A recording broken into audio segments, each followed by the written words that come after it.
Okay, welcome to the 5th episode of the Testing Peers podcast.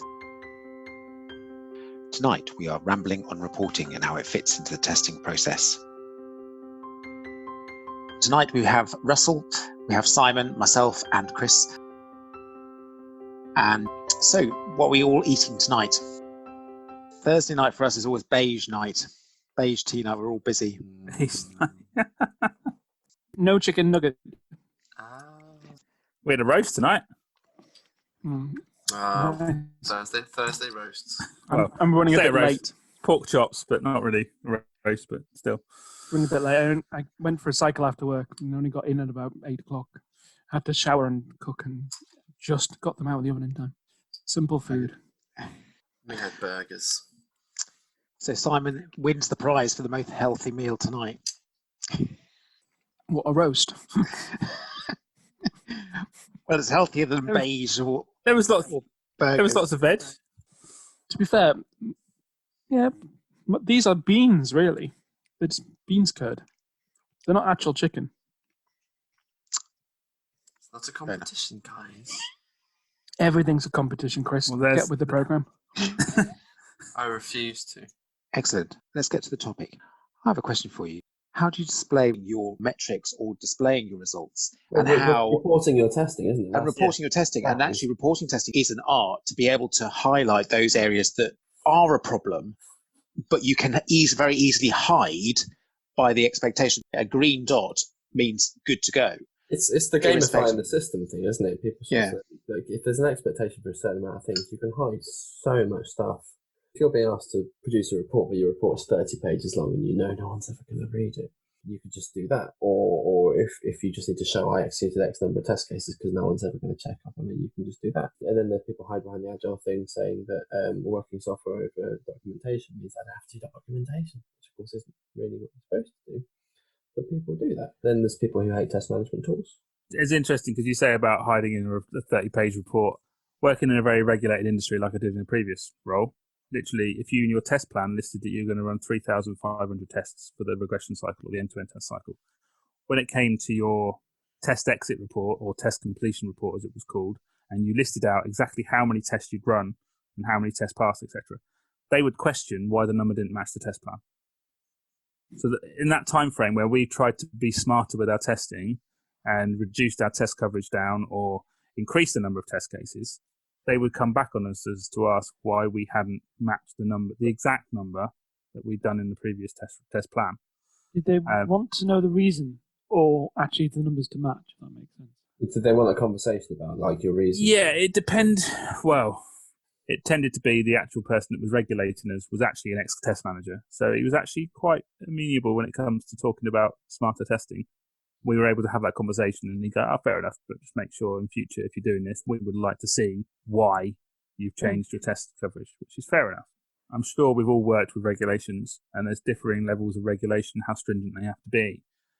But reporting in those environments can be pretty tricky because you have to make sure you comply with all the regulations as well as completing the testing.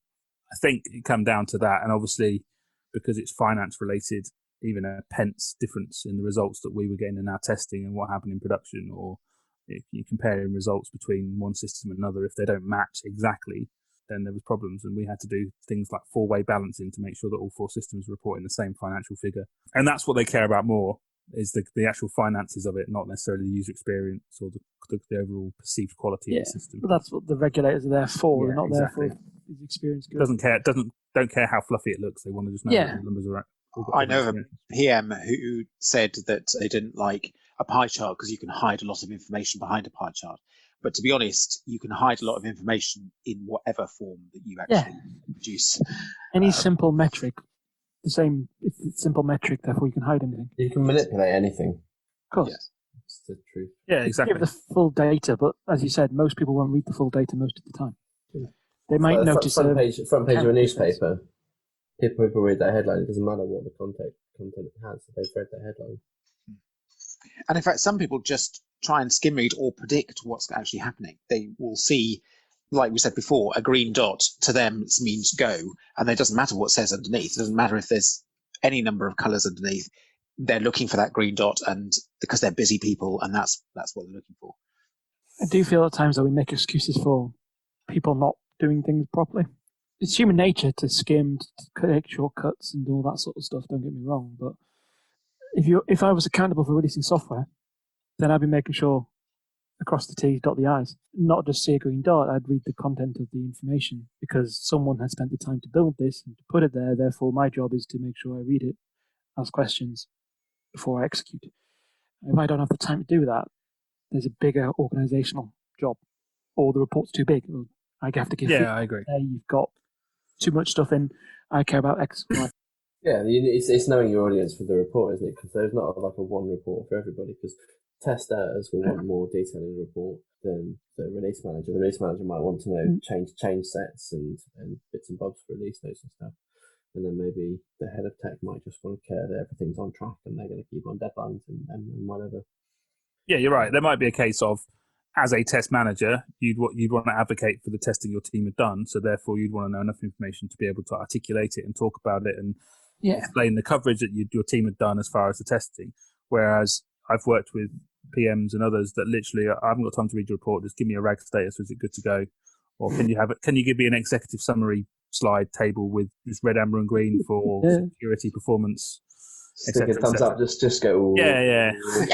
and then you say that I've had dev managers and delivery managers in the past where they've just gone, how do you feel about it? Are you happy to go live? And if you're happy to go live, they'll go live. And that actually, in a way, is the worst one because there's no documented evidence of what you said. It's an interesting. Yeah, I guess that all goes towards that all goes towards a culture of irregular releasing, if that makes sense. Slow releases and frequent releases. Because I guess, I don't know, my world or worlds have been very rapid releases. So, things went out and broke. Yeah, that was kind of normal, as long as it wasn't catastrophic or bad. But, things went out and bad, depending on what it was. You had certain risks, rollbacks were normal. And that was a way of learning. Obviously, you didn't have catastrophic failures. You had just kind of, we had 3 people call in about this little thing. Right, okay, fix it. Roll back, roll forward, whatever you need to do. But the acceptance of that was quite normal. So what we trained ourselves to stop the critical failures versus all failures.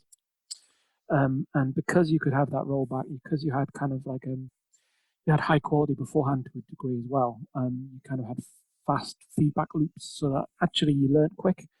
Our regression runs took a day, worst case scenario. So you kind of got data fast to make choices.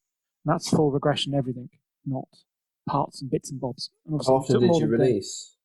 Some things once or twice a day, some things once a fortnight, depending on the change. Some things were 10 teams contributing to, so we put a schedule fortnightly in. My ambition was to get that to weekly, and then less. But things like that changed. But yeah, it was all about trying to adapt to the problem, which is we didn't do reports because it was constantly moving. You could take longer to write a report than to get the results. So it became more, do you have a failure? Right? If there's a failure, fix it. That test should not be failed. Did it fail because of the code? Did it fail because the test is now wrong? And just had to keep everything 100% all the time.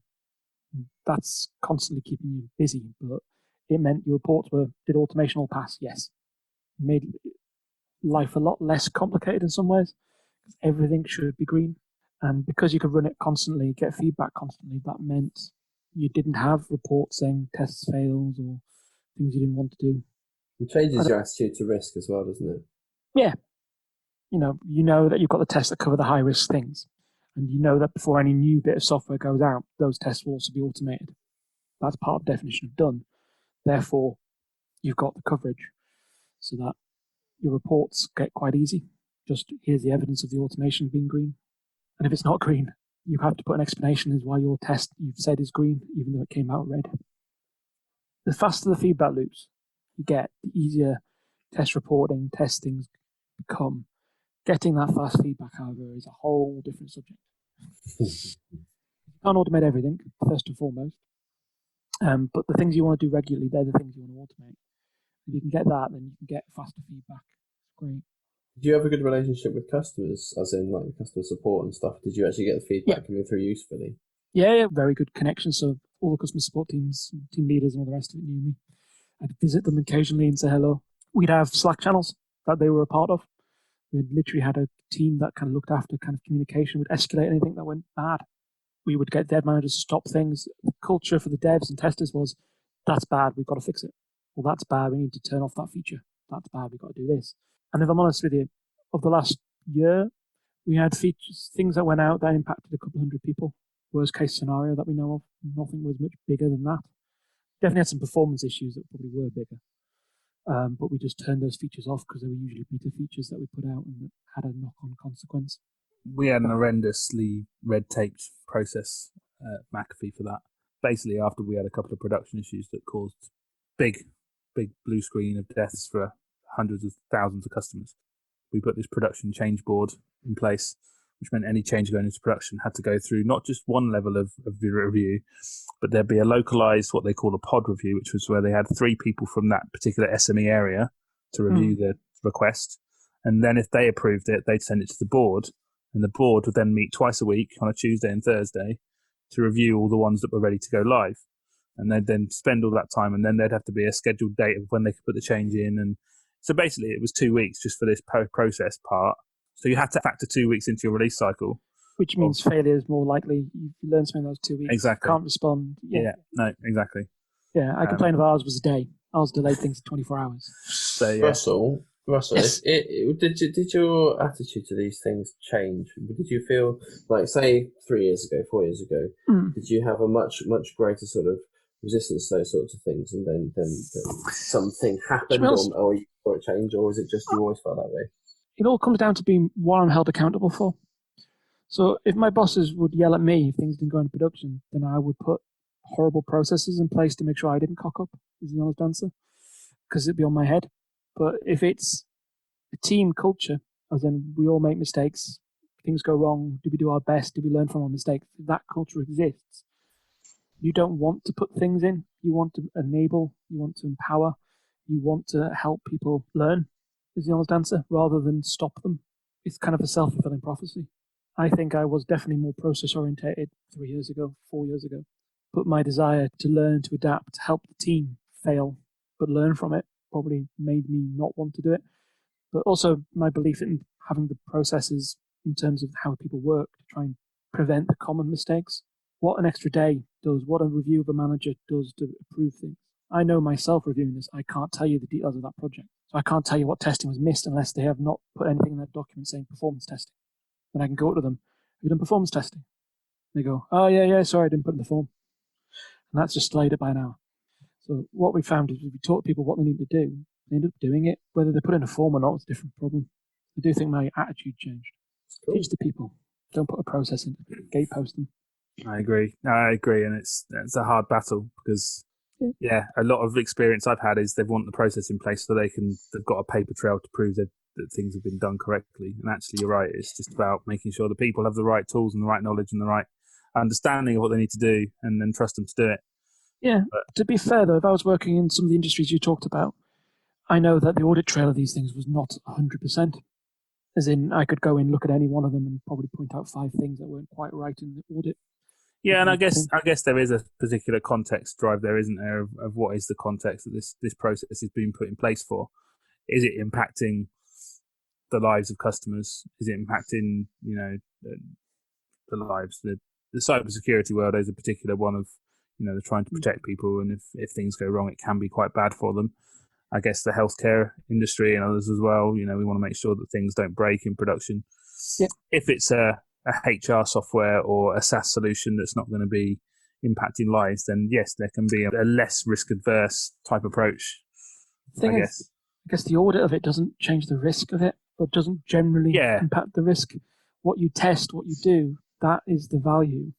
The report that says you did 35 tests, not 34, isn't as important as what those 34 tests cover. No, you're right, absolutely. Yeah. It's about, again, it comes back to how you articulate it and how you show that the coverage is adequate to be happy to release with. And But to maintain a license, you might need to always show you have an audit. If you said you did 35 tests, you did. Yeah, it's a bit like showing you're working on your maths exams, isn't it? It's rather than just putting the answer down, you need to actually show how you've got to it. It's just that acceptance criteria, though. Part of your acceptance criteria is that you've got the audit of the test that you did, in my head. Yeah. But at the same point, did you watch the Test Bash Home talk by Amy Phillips? Yes. She's she highlighted the fact that HMRC are releasing all the time and that their GitHub's open and those sorts of things. And that HMRC's got to be a heavily audited place, and yet they're pushing it out all the time. We had multiple ISO standards and all the rest of it, but whenever we spoke to our auditors, we appeased them by showing them we had a process in place, not that we had every form was perfect, and show that you put the relative processes in place, people seem to abide by it, then it's hard. And certainly I know as a manager, when you try and pick an example, go, I'll show you an example of my team doing the thing I told them to do, and they agree to do. You pick one, and it looks nothing like what they're meant to be done. It's embarrassing. Have you worked in places that have got various IT service management, compliance type things like CMMI or ITIL or... ITIL is the one I've worked in, yeah. Yeah. And I've worked in 3 places. TPI Next was the one we used at Camelot, which is a very similar thing. I think it's it's an Accenture or Capgemini type process, which is very similar to TMMI. Yeah, it's not fun. But we were doing CMMI 2+. Ooh. Oh yeah, tasty. Is that for 2-year-olds plus? Yeah. sometimes the conversations you had felt like that. But the sort of, I kind of appreciated it in the sense that when they audited you, they didn't just ask that you had a process in place or that you had place. They actually wanted you to show that it was followed. Yeah. So absolutely. They plucked randoms like me. Yeah. And then they'd say, you say you do code reviews. Show me. And you're like, oh. So, you could pull up your laptop and just show them something magic, and they'd be like, wow, that's amazing, thanks. Yeah, that's kind of what happened with the TPI Next process I went through. They interviewed 14 random people from the test team, and then they interviewed random people from the business as well, and they asked them all the same questions to do with, does the QA write a test plan? Do they write this? Do they do this? Do they do risk-based testing? Have they got a strategy in place? How much of you have read the strategy? And they'd go through 50 or 60 questions and rate you based on your answers, and they'd want to see evidence for every single one. And it was time consuming, and it made you feel like, there's a lot more red tape around this process than actually doing the testing. If that's a regulatory requirement that the team are assessed every so often to make sure they're testing things correctly, then fair enough, I guess. But it comes down to, I guess, our kind of test strategies as kind of leaders and things, making sure they're understood and people know why, if it's regulatory, etc.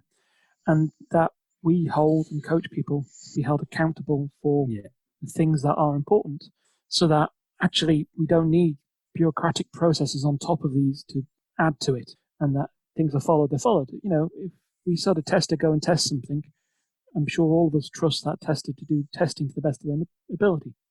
If in doubt, they'd come and ask somebody and so on. We should be able to say the same thing of, can you make sure you complete all the necessary things? Like automation if you need to create it.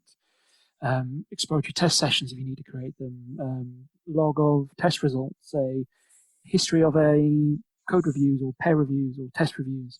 We should just be able to ask to a degree, as long as we made clear the ask and hope that it's followed. And when it's not, accept that someone's not doing their job properly and coach them accordingly. It's interesting the nature of the projects that we work on as a consultancy. One size does not fit all. Every client has a completely different way of working and what they want to report on. So we do have a process. And in fact, we have 2 processes, one which is more regulated for medical products, and then a general one for all other projects within the company. But we have to make it flexible enough to allow for different, the agile way or the V model or waterfall way, depending on the project and how much documentation and where, because sometimes they come to us and only want a small part of a particular project for us to work on. So it needs to be able to be scaled down, but then have the ability to go, actually, they want us to do a bit more work and then extend it up. So for us, it's incredibly difficult to have a consistent approach for every project because every project is completely different. I'm going to find that out soon, I'm sure. There was someone put something like this on Twitter that I threw a like at the other day, because they were saying it's not possible to have everyone working on the same way because you've got different people and you're working on different tools potentially. So there are things that you should look to standardise, absolutely, but you can't do everything. It's just not possible. No, and this is part of my frustration when standardising stuff. People talk about, you have to do test cases have to be written in this particular format.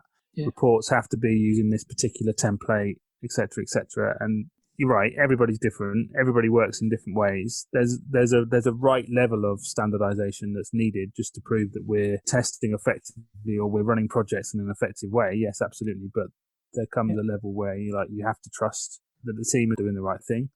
Also, as a test manager, you're accountable that if your team aren't doing the right thing, that you'll put the right things in place to resolve it, rather than relying on whether a test report is picked up by someone outside of testing that, oh, by the way, you've missed the test, you've missed those tests on this area, or you've missed this, or you've not signed off on the release, or et cetera, et cetera. It's a report.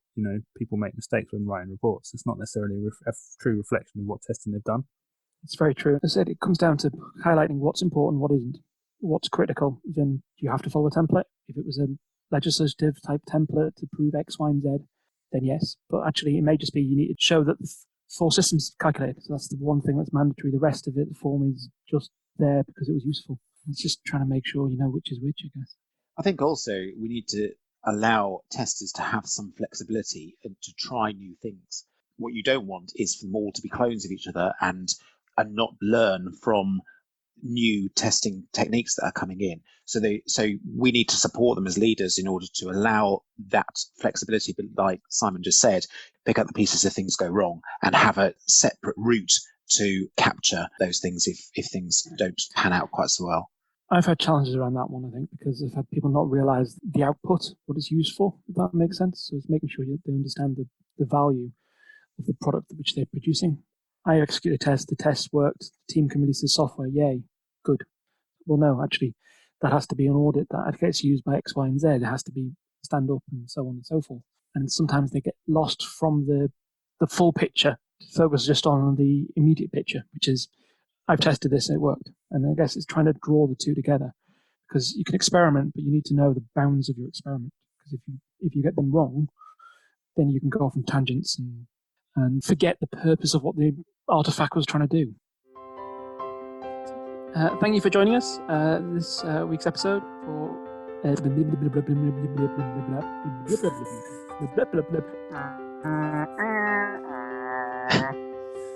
was a good one. That's the outro, yeah.